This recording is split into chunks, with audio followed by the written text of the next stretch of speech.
പലരെയും കൊമ്പടിക്കുന്ന അനുഭാഗം രണ്ടാം സ്ഥാനം നേടിയിരിക്കുന്നു. കഴിഞ്ഞ വർഷത്തെ കോടതിയിലെ വിധി ഇപ്പോഴും 25,000 രൂപ അടയ്ക്കണം. അത് ഞങ്ങൾക്ക് ഇന്നലെ ജാമ്യം കിട്ടിയതേ ഉള്ളൂ. ഞങ്ങൾ 60 പേർക്ക് കേസുണ്ട്. അപ്പൊ അവരെ കയറിയെന്ന് പറഞ്ഞു പോലീസ് സ്റ്റേഷനിൽ. ഞങ്ങൾ കഴിഞ്ഞ 1 വർഷമായിട്ട് കോടതി കയറി ഇറങ്ങിക്കൊണ്ടിരിക്കുവോ ഞങ്ങൾക്ക് ജാമ്യം അനുവദിക്കാൻ വേണ്ടി. ഞങ്ങൾ ഇന്നലെ അതാ പറഞ്ഞ കാലം ഒരിക്കലും അത് സത്യമുള്ളതാ. അങ്ങനെ കഴിഞ്ഞ വർഷം കിട്ടാത്തത് ഞങ്ങൾക്ക് ഇത്തോടെ കിട്ടി. അതാണ് സന്തോഷം. ഞങ്ങള് ഫിനിഷ് എടുത്തപ്പോ അത് മാത്രം ഞങ്ങൾ മനസ്സിൽ. എന്റെ മോളുൾപ്പെടെ ആശുപത്രി തലയടിച്ചത് നമുക്ക് കണ്ടിട്ടുണ്ട്.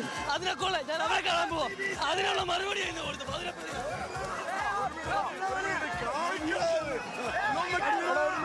ചെയർമാൻ എന്നോടൊപ്പം വിഷ്ണു കാരിച്ചാൽ.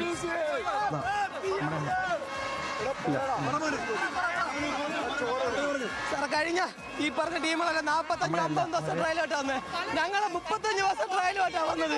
ഞങ്ങൾക്ക് ഏറ്റവും വലിയ സംഘടന എന്ന് വെച്ചാൽ കഴിഞ്ഞ നെഹ്റു ട്രോഫിയിൽ ഞങ്ങൾ പങ്കെടുത്തപ്പോഴേക്കും ഞങ്ങൾ പവലിൽ കയറി എന്ന് പറഞ്ഞതിന് 65 പേർക്കെതിരെ പോലീസ് അങ്ങനെ കേസെടുത്തു. എന്റെ തൊഴിക്ക് രാത്രിക്ക് എന്റെ തലയടിച്ച് പൊട്ടിച്ച് ചോരയായിട്ട് ആശുപത്രി എന്റെ മകൾ ഉൾപ്പെടെ വന്ന് കണ്ടതാണ്. കഴിഞ്ഞ വർഷത്തെ കോടതി ഇന്നലെയാണ് ഞങ്ങൾക്ക് ജാമ്യം കിട്ടിയത്. ഇന്ന് ഞങ്ങൾക്ക് മധുര പ്രതികാരമാണ്. ഞങ്ങൾ ജയിച്ചപ്പോൾ പറഞ്ഞവരെ ഞാൻ സമ്മതിച്ചില്ല.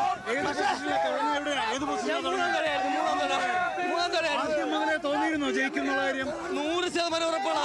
അതാണ് ഞാൻ പറഞ്ഞത്. ഒരിക്കലും ഈ കാവ്യനീതി എന്ന് പറഞ്ഞത് തുടക്കം തൊട്ട് അവസാനം വരെ ഞങ്ങൾ ഒരേ മനസ്സോടാണ്. ഈ ചാക്കോ സാർ ഞങ്ങളുടെ കോച്ചിന് ഞങ്ങളുടെ ടീമിന്